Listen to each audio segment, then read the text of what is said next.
성경 말씀 로마서 4장 1절에서 3절의 말씀입니다. 주여 감사합니다. 로마서 4장 1절에서 3절 말씀 같이 읽습니다. 그런즉 육신으로 우리 조상인 아브라함이 무엇을 얻었다 하리요? 만일 아브라함이 행위로서 의롭다 하심을 받았으면 자랑할 것이 있으려니와 하나님 앞에서는 없느니라. 성경이 무엇을 말하느냐? 아브라함이 하나님을 믿음에 그것이 그에게 의로 여겨진 바 되었느니라. 아멘. 로마서 4장 1절에서 3절 말씀 가지고 이제 아브라함이 가졌던 의에 대해서 말씀을 나누도록 합니다. 자, 로마서가 이제 시작하면서부터 계속해서 시종일관 뭘 이야기하고 있냐니까 하나님의 의를 이야기하고 있습니다. 복음에는 하나님의 의가 나타나서 이렇게 이제 의를 이야기하는데 그렇게 계속 이제 설명을 하다가 4장에 와서는 이제 예를 드는 겁니다. 예를. 우리도 그렇잖아요. 이야기를 듣다가 이 예라든지 비유라든지 예화를 듣게 되어지면은 본래 이야기를 좀 더 쉽게 이제 알아들을 수 있지 않습니까? 이제 그런 측면에서 지금 사도 바울은 계속해서 한 가지 주제를 이야기하는 가운데서 똑같은 이야기지만은 이제 수신자를 통해서 듣는 사람이 좀 더 피부에 와닿도록 알아듣기 위해서 4장에 와서 두 예화를 드는데 이제 인물 예화입니다. 첫 번째 사람은 아브라함이고 두 번째 사람은 다윗을 통해서 하나님의 의에 대해서 보다 더 쉽게 이야기를 해주고 있습니다. 자, 아브라함 이러면은 누굽니까? 믿음의 조상, 믿음의 시작이죠. 이스라엘 사람들은 아브라함이 누굽니까? 시조입니다. 시조. 히브리인이 시작할 때 아브라함이 저 건너편에서 이제 강을 건너서 옴으로 통해서 아브라함을 통해서 히브리 역사가 이제 시작이 된단 말이죠. 그리고 아브라함이 누구를 믿었기 때문에 하나님을 믿음으로 통해서 그 믿음이 결국은 밑으로 내려옵니다. 그러니까 아브라함은 육신의 조상도 되고 또 뭐도 됩니까? 믿음의 조상도 된다.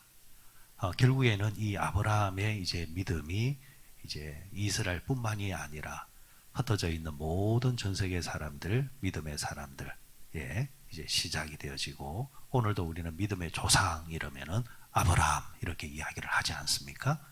자, 아브라함을 통해서 이렇게 이제 믿음이 이제 시작이 되어지는데 그러면은 아브라함은 하나님께 어떻게 이제 의롭다함을 받았느냐? 성경에서 아브라함 이러면은 믿음의 조상이라지만은 이게 여러분 자칭 이제 믿음의 조상이 아니라 하나님께서 성경에서 인정한 사람, 참 믿음이 좋다. 뭐 다른 쪽으로 이제 표현하는 사람은 여러 명이 있지만은 하나님의 이 믿음의 의를 가지고 칭찬을 받았던 사람은 두 사람입니다. 한 사람은 노아고 한 사람은 아브라함이란 말이에요.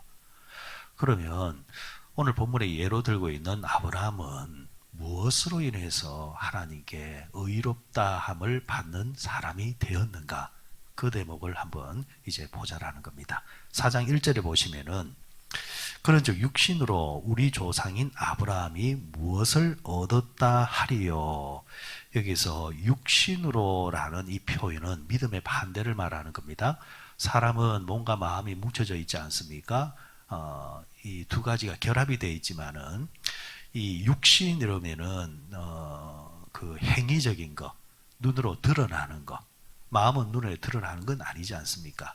어쨌거나 육신이라면은 행위적인 이야기를 이제 언급하는 겁니다. 그러면 이 말은 어떤 말이 되느냐니까 그런즉 행위로 우리 조상인 아브라함이 무엇을 얻었다 하리요. 이렇게 이제 표현하면 되는 겁니다. 바울이 지금 말하고자 하는 것은 아브라함이 아무리 행위적으로도 의로운 사람이고 바르게 살고 열심히 살고 믿음의 증거를 보였던 사람이라 할지라도 하지만 그 행위로는 아브라함이 얻은 것이 없다. 자, 2절에 만일 아브라함이 행위로서 의롭다 하심을 받았으면 자랑할 것이 있으려니와 하나님 앞에서는 없느니라. 만일이란 말이 무슨 말입니까? 가정법이잖아요. 가정. 사실은 있을 수 없는 이야기인데 그렇지만은 있다고 한번 치자. 그래 좋다. 아브라함이 행위로서 뭐 칭찬을 받고 좋은 소리를 들었다고 치자. 하지만 그것이 사람으로서는 사람들에게는 그게 자랑거리가 되겠지만 그러나 하나님 앞에서는 그게 결코 자랑거리가 될 수 없다. 이렇게 이제 말을 하는 겁니다. 우리는 아브라함 이러면은 근접하기가 참 그 어려운 믿음에 출중한 사람이잖아요. 교회도 보면은 교인들 사이에 있다 보면은 좀 믿음이 좋은 사람과 믿음이 조금 그렇지 않은 사람들 이렇게 비교할 때, 야, 저 사람 참 믿음이 좋다. 참 그런데 그것이 대부분이 어떤 모습입니까? 드러난 것을 가지고 이야기하지 않습니까? 드러난 것을. 그 행위를 보고 이야기하지 않습니까? 그런데 그 행위적인 것이 사람들 보기에는 참 저 사람 괜찮다. 저 행위가 참 믿음이 참 얼마나 좋아서 저럴까 할 수 있지만 하나님이 보실 때는 결코 그게 아니라는 겁니다. 그러니까 하나님이 보는 거는 다른 측면이라는 겁니다. 다른 측면. 사람은 여러분 충분히 이중적일 수 있잖아요. 겉과 속이 다를 수 있잖아요. 겉으로는 잘하는 척을 할 수 있잖아요. 바른 척을 할 수 있잖아요. 열심히 섬기는 척을 할 수 있잖아요. 그런데 그 속을 들여다보면은 다른 목적이 있을 수 있고, 심지어는 하나님이 아니라 사람에게 보이려고 할 수도 있단 말이죠. 그러나 하나님께서는 그런 이중적인 그 모습을 할 수 있는 행위를 보는 것이 아니라 그 속을 들여다보면서 본질적인 것을 보시겠다는 겁니다. 그 본질이 괜찮은 가운데서 행위로 좋은 게 나오면은 100점. 근데 본질이 아니면서 사람에게 잘 보이려고 믿음 있는 척하면 하나님은 그것은 빵점. 안 받겠다라는 겁니다. 자, 그런 면에서 이 아브라함이 행위로서 하나님께 의롭다함을 받았느냐? 아니다. 그럼 하나님이 그를 의롭게 보신 이유가 뭐냐? 뭘 봤다라는 겁니까? 그 속을 들여다봤다라는 겁니다. 그 속을 들여다봤을 때에 그의 믿음이 행위도 괜찮았지만은 행위를 대변했던 그 속에 있는 마음이 진실했고 하나님을 제대로 믿는 사람이었기 때문에 하나님께서 그를 의로운 사람이라 말했다는 겁니다. 3절에 보십시오. 성경이 무엇을 말하느냐?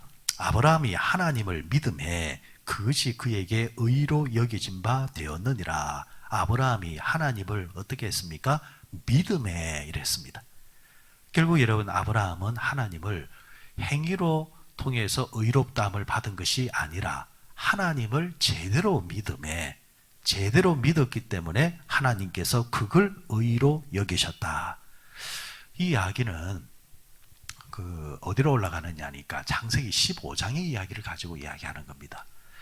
아브라함이 성경에서 제일 먼저 등장할 때가 어디냐? 전면에 나설 때가 어디냐? 창세기 12장입니다. 하나님께서 아브라함을 부르심에 아브라함이 본토 아비집을 떠나 내가 내게 지시할 땅으로 가라 했을 때 아브라함이 그 말씀에 순종해서 갔다라는 이야기로 시작을 하는 거죠. 그죠? 근데 아브라함이 하나님의 말씀을 받을 때 하나님이 아브라함에게 3가지 약속을 해줍니다. 3가지 약속. 첫 번째는 복을 주겠다라는 거.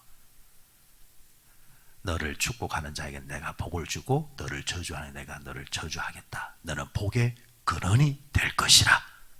복에 대해서 약속을 합니다. 두 번째가 뭐냐니까 같은 복의 이야기지만은 네가 지금은 자식이 없지만은 너에게 자식을 주겠다. 후손에 대해서 약속을 합니다. 여러분 고대 사회에서는 후손은 재산 중에 재산이란 말이에요. 대를 이어야 되기 때문에 얼마나 예전에 이게 집착을 많이 했습니까? 하나님께서 아브라함에게 너의 후손을 많이 허락해 주겠다 약속을 합니다. 세 번째가 뭐냐니까 땅에 대한 약속입니다. 네가 밟는 모든 땅을 내가 어떻게 하겠다? 주겠다. 이 세 가지 약속을 딱 해주셨습니다. 그게 창세기 12장으로 시작하는 이야기입니다. 그로부터 약 한 10년의 세월이 흐릅니다. 10년의 세월이 흘렀을 때의 장이 어디냐니까 창세기 15장입니다. 10년 동안 달라진 게 없어요. 여전히 아브라함은 땅 한 평 없고 자식 없고 자기가 생각해봐도 내가 무슨 복을 받았어 할 정도로 그러고 있단 말이죠. 아브라함에는 속으로는 실망이잖아요. 하지만 믿음을 가졌으니까 표는 못 내지 못하겠고, 교회 생활할 때 우리 그렇잖아요. 교회 생활을 좀 오랫동안 하다 보면은 이 정도 기도했으면은 좀 하나님께서 보란 듯이 좀 잘해 주시고 응답해 주시면은 좀 체면도 살 건데, 그런데 달라진 게 없단 말이에요. 그렇다고 해서 세상으로 돌아갈 수는 없고, 그런 이제 마음을 가진, 지금 아브라함이 딱 그 상황이란 말이죠. 그럴 때 하나님께서 아브라함에게 다시 나타나십니다. 그러면서 아브라함에게 약속을 하세요. 아브라함에게 기업의 약속, 후사에 대한 약속을 하세요. 그때 아브라함이 하나님께 뭐라고 대꾸를 하느냐니까, 좀 하나님께 대하는 거니까 좀 예의를 지켰겠지만은 그 아브라함의 속에 있는 이야기를 그대로 표현하면은, 하나님 그런 말 좀 하지 마십시오. 하나님 공수표 좀 날리지 마십시오. 10년 전에 하나님 약속한 거 하나도 안 지켜주지 않습니까? 뭐 자식이라고요, 후손이라고요. 하나님, 지금 내 후손은 기업은 우리 집에서 길려진 종 엘리에셀, 다메섹 사람 엘리에셀에게 줄 판입니다. 그러니까 하나님 그러지 마십시오. 그러자 하나님이 아브라함을 어떻게 하느냐, 나하고 좀 나가자 이러면서 장막 밖으로 데리고 나가요. 그리고 밤하늘에 떠 있는 별들을 보여주면서, 아브라함아 고개를 들어서 하늘을 봐라, 별 많지. 요즘 도심지에서는 이런 별 보기가 힘들지만은 시골만 가더라도 하늘의 별이 정말 저렇게 있었나 할 정도로 별이 참 많이 떠 있지 않습니까? 하물며 여러분, 수천 년 전에 하늘이 얼마나 맑았겠습니까? 빼곡하게 별들이 채워져 있었을 겁니다. 저 정도로 너의 후손이 많아지게 될 것이다. 여기서 말하는 후손은 하나님이 이삭을 말하는 것이 아니고, 지금 전 세계에 아브라함을 믿음의 조상으로 여기는 사람들이 얼마나 많습니까? 이제 그걸 비유로 드시는 거죠, 하나님이. 자, 이쯤 되면은 여러분, 아브라함이 어떻게 나와야 됩니까? 하나님, 공수표 날리지 마십시오. 하늘의 별이 저게 수천 개, 수만 개가 되는데 지금 나에게는 아들 하나가 없는데 아들 하나라도 주고 그런 말씀 하시든가, 이렇게 나올 수 있잖아요. 그런데 여러분, 창세기 15장 6절에 보면은 아브라함이 하나님을 믿음에 하나님이 이를 의로 여기셨다, 이렇게 나와요. 아브라함이 그 말씀을 믿었다라는 겁니다. 믿으니까 하나님이 그걸 뭘로 보셨다? 의로 보셨다. 그러면은 이 말은 종합해 보면은 성경에서 말씀하시는 하나님의 의는 하나님의 말씀을 믿는 것을 의로 여긴다라는 겁니다. 하나님을 믿는 것, 그게 의라는 겁니다. 그래서 우리는 구원을 받는 것이 우리의 행위로 구원을 받는 것이 아니고, 뭘로 구원을 받습니까? 믿음으로 구원을 받는데, 왜? 하나님을 인간을 의롭게 여기시는 것은 단 하나밖에 없다는 거죠. 그가 믿느냐 안 믿느냐. 행동을 하더라도, 행위를 하더라도 믿으면서 행동하는 것은 그건 믿음이지만, 행위를 해도 믿지 아니하면서 하는 행동은 그것은 인간이 볼 때는 괜찮지만은 하나님이 보실 때는 안 한 것과 다를 바가 없다라는 겁니다. 신앙생활하면서 목회생활하면서 제가 수없이 경험하는 것이지만은요, 믿음의 기초에서 행위를 하시는 분들은 뒤에 시험이 없습니다. 누굴 보고 했기 때문에, 하나님을 믿기 때문에, 하나님 앞에서 했기 때문에 시험이 없어요. 그런데 하나님을 믿지 않은 가운데서 한 사람들은 꼭 뒤에 가서 뭐라고 말하느냐? 내가 이렇게 했는데, 내가 저렇게 했는데 나한테 이럴 수 있느냐? 여러분, 누구한테 했단 말이에요? 결국은 그 말은 사람한테 했다라는 이야기예요. 사람한테 보여줬다라는 이야기예요. 하나님한테 실망이 아니라 사람에게 실망이란 말이에요. 애시당초 그가 누구를 대상으로? 사람을 대상으로 했기 때문에. 그런 행위는 반드시 후유증이 나오게 되어 있습니다. 그러나 하나님을 보고 하나님을 믿으면서 하는 행위는 결국 여러분, 하나님이 알아주시면 됐다. 하나님이 인정해 주시면 됐다. 예수님은 신약에서 뭐라고 말씀하셨습니까? 사람에게 보여진 것은 사람에게 칭찬받았으니까 하늘에서는 아무것도 없다. 그래서 쌓아두되 항상 어디에 쌓아두라? 하늘에 쌓아두라. 여러분, 이 의식이 항상 우리를 지배하고 있을 때에, 신앙생활 할 때에 넘어지지를 않습니다. 수없이 그런 말합니다. 교회생활 사람 보고 하지 마시오. 그런데 그렇게 말하는 사람이 나중에 보면은 넘어져 있어요. 그만큼 이게 쉽지 않다라는 거.